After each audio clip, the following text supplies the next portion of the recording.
जय हिंद जय भारत। दोस्तों, जैसे कि बिहार में दो पासवान समाज के लड़कों की हत्या हुई है, उसमें वेद प्रकाश सर का जो बयान है बहुत ही खूबसूरत, बहुत ही अच्छा बयान दिया है उन्होंने।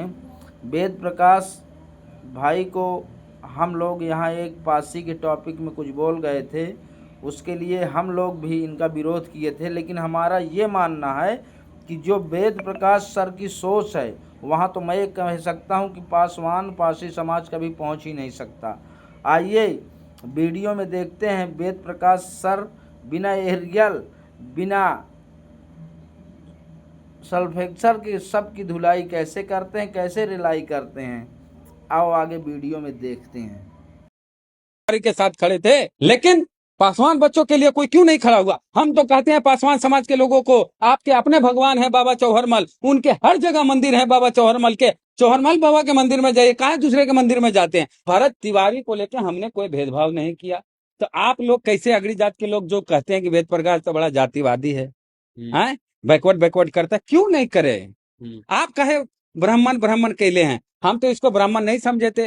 भरत तिवारी बोले इसको अपना भाई माने, हाँ आप इसको ब्राह्मण ब्राह्मण बोल रहे हैं। मुकेश सहनी के सामने कोई कह के दिखा दे किसी की औकात है, फूलन देवी के बारे में उनकी डाकू है, उठा के। आरा का एक युवा भरत भूषण तिवारी हाथ में कट्टा लेके 3 दिन से पुलिस को चकमा देता है, पुलिस को धमकाता है, फायरिंग भी करता है, फिर उसका एनकाउंटर हो जाता है। फिर भी हम सब ने कंडेम किया बिहार पुलिस की, इसलिए क्योंकि वह हथियार डाल चुका था, आत्मसमर्पण कर चुका था। उसके बाद बिहार पुलिस ने फायरिंग क्यों की। बेस सर साथ में हैं, इन्होंने भी वीडियो बनाया। तमाम बहुजन समाज के लोग, सर्वजन समाज के लोग, चाहे SC ST OBC minority general, तमाम लोगों ने इसका कंडेम किया। लेकिन सेम पीरियड में एक और घटना नालंदा के राजगीर मेले के झुनकिया बाबा स्थान में होता है, जहां 2 पासवान युवक को इसलिए पीट दिया जाता है क्योंकि उसने लंगर में ब्राह्मणों के साथ, पुजारियों के साथ बैठ के खाना खा लिया। फिर क्या था, उसकी इतनी पिटाई होती है, इतनी पिटाई होती है कि दोनों युवक की जान चली जाती है। दोनों बेहद ही गरीब परिवार से आते थे, पिंटू पासवान और श्रवण पासवान। उसका वीडियो भी आप लोगों ने देखा होगा। लेकिन एक भी द्विवेदी, त्रिवेदी, तिवारी, पांडे, मिश्रा, किसी ने भी उन दोनों पासवान युवकों के न्याय के लिए ट्वीट तक करना मुनासिब नहीं समझा।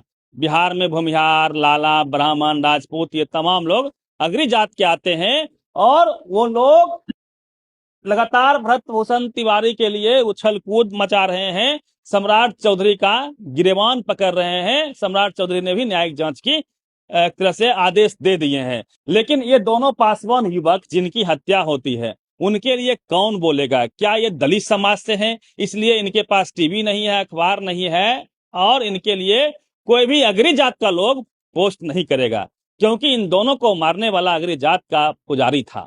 बात करेंगे बेसर से। सर, आपका स्वागत है। और क्रांतिकारी भगत सिंह से तुलना भरत तिवारी की हो रही है, लेकिन दोनों पासवान युवक की जान गई पीट पीट के, उसके बाद भी कोई ट्वीट नहीं कर रहा अग्री जात का लोग, जबकि आपने सबसे पहले किया था। देखिए, आपने यहाँ पर अशोक महतो जी की तस्वीर लगाई है। अशोक महतो को जब पुलिस ने पकड़ा था, तब अशोक महतो को जूते चप्पल की माला पहनाई गई थी पुलिस के द्वारा, और शेखपुरा बाजार में उनको घुमाया गया था। इनका गुनाह था कि दलित पिछड़ों की लड़ाई लड़ रहे थे और इन्होंने हथियार उठा लिया था। हाँ, दलितों की रक्षा के लिए, पिछड़ों की रक्षा के लिए इन्होंने हथियार उठाया, और इनको शेखपुरा बाजार में जूते चप्पल की माला पहना के घुमाया। तब बड़ा मजा आ रहा था लोगों को। और जिनसे इनकी लड़ाई थी, अखिलेश सिंह, क्योंकि वो अगड़ी जात से थे, उनके साथ इस तरह का भेदभाव नहीं किया गया। उनके साथ ये अमानवीय व्यवहार नहीं किया गया। पूरा बिहार देख रहा है कि भरत तिवारी के बहाने सब सम्राट चौधरी को निशाने पर ले लिए हैं, और सम्राट चौधरी चूंकि बैकवर्ड हैं, पिछड़ी जात से आते हैं, कुशवाहा बिरादरी से हैं, तो उनकी कुर्सी हिल रही है। एक से एक नमूना पत्रकार हैं बिहार में। नमूने पत्रकारों की कमी नहीं है। अगड़ी जात के कुछ पत्रकार हैं, ऐसा बोल रहे हैं कि सम्राट चौधरी की कुर्सी हिल गई। आप समझ गए होंगे। नमूने हैं जो पिछड़ी जात के नेताओं के पीछे पड़ जाते हैं और कॉमेडी करते हैं। समाचार के नाम पर, न्यूज के नाम पर कॉमेडी करना उनका दायित्व है। और इस तरह से कह रहे कि सम्राट चौधरी की कुर्सी हिल गई। तो पूरा बैकवर्ड समाज अब आ गया है सम्राट चौधरी के पक्ष में। भाई हम भरत तिवारी के लिए वीडियो बनाए, गाड़ी चलाते हुए बनाए, क्योंकि हमको बर्दाश्त नहीं हुआ कि कोई व्यक्ति आत्मसमर्पण कर रहा है तो उसका इनकाउंटर क्यों हुआ। हम उसकी तो जात नहीं देखे, हमने देखा भरत तिवारी लड़ रहा था सबके लिए, हमने बोला। लेकिन उनकी बिरादरी वाले अश्विनी चौबे नेता हैं, बीजेपी के सीनियर लीडर हैं, वो कह रहे हैं कि उसकी हत्या के बाद ब्रह्म हत्या का पाप लगेगा सम्राट चौधरी पर, और एसएचओ जो थे वहां मालाकार और बाकी लोग जो पुलिसकर्मी शामिल थे, ब्रह्म हत्या का पाप लगे। ये कौन एक्ट है भाई? राम पर भी लगा। हाँ, बोले राम, चूंकि रावण के लिए बोल दिए कि हत्या किया, लेकिन लोग तो हिंदू धर्म के लोग तो कहते हैं कि रावण की हत्या नहीं की गई, रावण का वध हुआ। तो बीजेपी के इस नेता जो है अश्विनी चौबे, इनको इतना ज्ञान नहीं है, और ये हिंदू धर्म के नेता बनते हैं, ये कहते हैं कि रावण की हत्या राम ने की, और धर्म ग्रंथों में लिखा है कि रावण की हत्या नहीं, रावण का वध हुआ।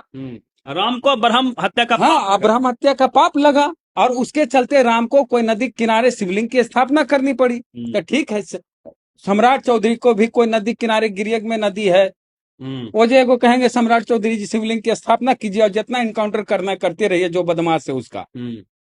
यही कहा जाएगा। जब हम भरत तिवारी की जात नहीं देख रहे तो आप भरत तिवारी को जात में कैसे समेट रहे हैं? और आप चर्चा किए राजगीर की। राजगीर में 2 पासवान बच्चों की जान ले ली गई, बस कसूर उसका इतना था कि वो पुजारियों के बीच बैठ के लंगर खाने लगा। तो पुजारियों को लगा कि अरे मैं तो ब्राह्मण पुजारी हूँ और मेरे बीच दलित समाज का लड़का, पासवान समाज का लड़का, जिसके बारे में कहा जाता है हड्डी छुआता है, वो बीच में आके खाने लगा। ये गुनाह, इस गुनाह के चलते उसकी जान ले ली गई। हमने भरत को लेके भी कहा कि उसका गुनाह इतना बड़ा नहीं था जितनी बड़ी उसे सजा मिली। तो हम यहाँ राजगीर वाले के कहते इसका तो कोई गुनाह ही नहीं था, पेट भूख लगी, बच्चा खाने बैठ गया मेला में, आप जान ले लेंगे। इसका तो था कि ये दलित था। दूसरी बात नहीं, हम और बोल रहे हैं, भरत तिवारी को लेके भीम आर्मी ने बोला, हमने बोला, कितने दलितों ने बोला, पिछड़ों ने बोला, सबने बोला, भरत तिवारी के पक्ष में बोला। लेकिन राजगीर में 2 पासवान लोगों की जान ले ली गई मंदिर में लंगर में खाने की वजह से, किसी अगली जात के लोगों ने विरोध नहीं किया। ये है जातिवाद। हम तो जातिवाद नहीं किए, हम भरत तिवारी के साथ खड़े थे।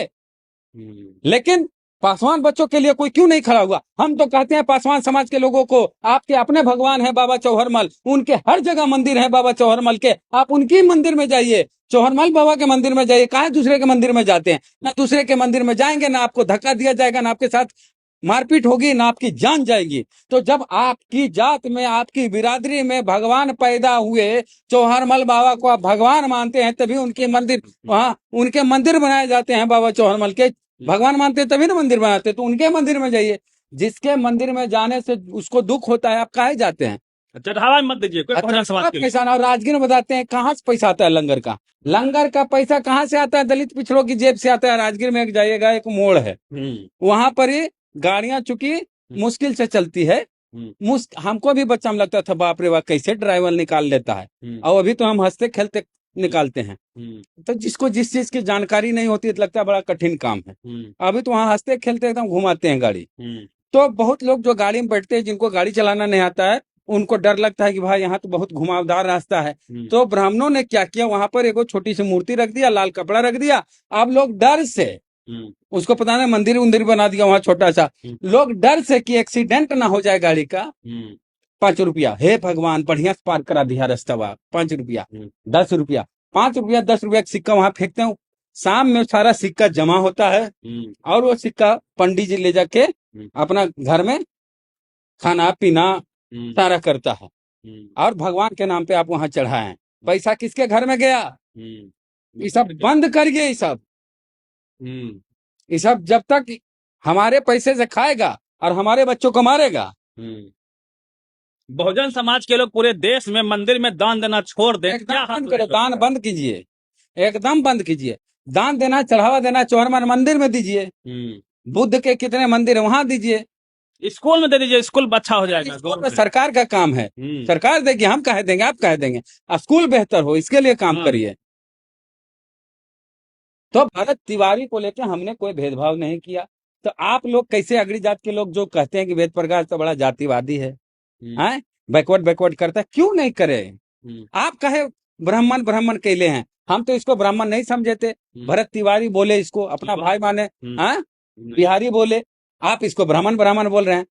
और अशोक चौधरी जी भी बोले कि भरत तिवारी की कल की लड़ाई हम लड़ेंगे, हाई कोर्ट में उसका केस हम लड़ेंगे। तो अशोक चौधरी जी से हम आग्रह करेंगे, बड़े नेता हैं, हाँ, दलित संवाद कर रहे थे, तो उनसे आग्रह है, अशोक चौधरी जी आपसे निवेदन है कि कृपया आप राजगीर में जो 2 बच्चों की जान गई है लंगर में खाना, उनका भी केस लड़ लें। और पप्पू यादव जो भेदभाव किए उनसे भी कहते हैं कि पप्पू यादव जी भेदभाव नहीं करिए जात के नाम पर। पप्पू यादव आरा गए भरत तिवारी के घर में और वहां पर बोले कि बिहार सरकार भरत तिवारी की मां को, उनके परिजनों को 1 करोड़ रुपया दे, बिहार की सरकार, और हम अपनी तरफ से भरत तिवारी के परिजनों को 5 लाख रुपया देंगे। बहुत अच्छी बात, 1 करोड़ नहीं, बिहार सरकार इनके परिजन को 5 करोड़ रुपया दे। पप्पू यादव 5 लाख नहीं 10 लाख दे, तत्काल 50,000 दे भी दिए पप्पू यादव। बाकी पता नहीं 4 लाख 50,000 देंगे कि नहीं देंगे, उसका कोई ठिकाना नहीं, नेता लोग के बोली का। ठीक, आप पप्पू यादव भेदभाव कैसे करते हैं जात के नाम पर, वो हम आपको बताते हैं। ये दोनों बच्चे हैं पासवान समाज के, जिनकी हत्या कर दी गई साधुओं के द्वारा राजगीर के मंदिर में, क्योंकि इन बच्चों ने पुजारियों के बीच में बैठ के लंगर खा लिया था। तो चूंकि ये दलित है, पासवान है, तो इसको अछूत समझा और पुजारियों ने इसकी पीट पीट कर हत्या कर दी। तो वहां भी पप्पू यादव पहुंचे, धन्यवाद पप्पू यादव जी, आप वहां गए। लेकिन पप्पू यादव ने इनके माता पिता को बेइज्जत किया, जलील किया। पप्पू यादव इनके घर जाकर डिमांड किए बिहार सरकार से कि इनके और इनके, एक श्रवण पासवान है, एक पिंटू पासवान है, इनके परिजनों को बिहार सरकार 5-5 लाख रुपया दे और हम अपनी तरफ से 25-25 हजार रुपया देते हैं। अब देखिए अंतर, 25,000 पप्पू यादव अपनी तरफ से दिए, ठीक है, धन्यवाद, लेकिन आप दिए उसके लिए, उससे ज्यादा आप इनके परिजन को बेइज्जत किए। आप दलितों को बताए, पूरे बिहार नहीं देश भर के दलितों को बताए कि दलितों तुम्हारी औकात, तुम्हारे जान की कीमत 5 लाख रुपया है, और ब्राह्मण भरत तिवारी या कोई भी अगली जात का हो, उसकी जान की कीमत कितनी है? 1 करोड़ है। यानी 20 दलित की जान के बराबर एक अगड़ी जाति की जान की कीमत है। इस सरकार से डिमांड कर रहे थे पप्पू यादव, तो 5 करोड़ इस मांग देते हैं, इन बच्चों के लिए भी, इनके परिजनों के लिए भी 5 करोड़ मांग लेते। आपके जेब से क्या जा रहा? लेकिन बिहार सरकार के खजाने से पैसा जाएगा, उसमें भी पप्पू यादव ने भेदभाव कर दिया। जातिवादी हर कोई, नहीं, अरे आप 20 गुना, आप जेब से भी 20 गुना कम दे रहे हैं। हाँ, काहे दिए? खैरात देने गए थे आप वहाँ। तो पप्पू यादव भी जातिवादी, घोर जातिवादी लड़ते हैं। अरे आपको पैसा उसा देते हैं पप्पू यादव? नहीं, तो फिर काहे पप्पू यादव का पक्ष ले रहे हैं? अरे आप पप्पू यादव पैसा लेते हैं, इसका मतलब हम काहे पैसा? तो फिर बात हमको बोलने दीजिए, बड़ा डिफेंड कर रहे हैं।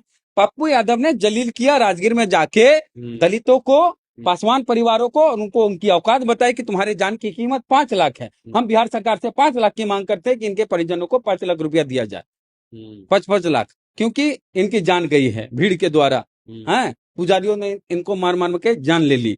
और यही पप्पू यादव भरत तिवारी के घर जाके कहते हैं कि बिहार सरकार इनके परिजनों को 1 करोड़ रुपया दे। इनके घर वालों को पप्पू यादव अपनी जेब से 5 लाख रुपया देने की बात करते हैं, इनके परिजनों को पप्पू यादव 25,000 देने की बात, यहाँ भी 20 गुना कम है। तो पप्पू यादव गए थे इनके माँ बाप को ढांढस बनाने, कि उनको उनकी औकात बताने। एक घोर जातिवादी भी पप्पू यादव को कांग्रेस में इसलिए तरजीह नहीं मिल रही है कि पप्पू यादव जातिवादी नेता है।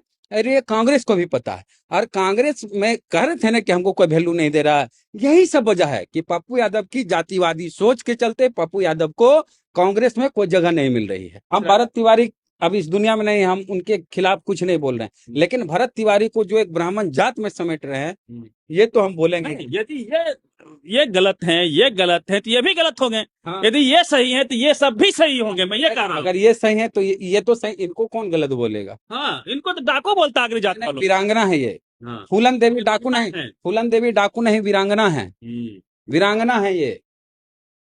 कोई कहते मुकेश सहनी के सामने फूलन देवी को डाकू, मुकेश सहनी के सामने कोई कह के दिखा दे किसी की औकात है फूलन देवी के बारे में उनकी डाकू है, उठा के कहाँ भेज देंगे मुकेश सहनी, बुझाइए जाएगा।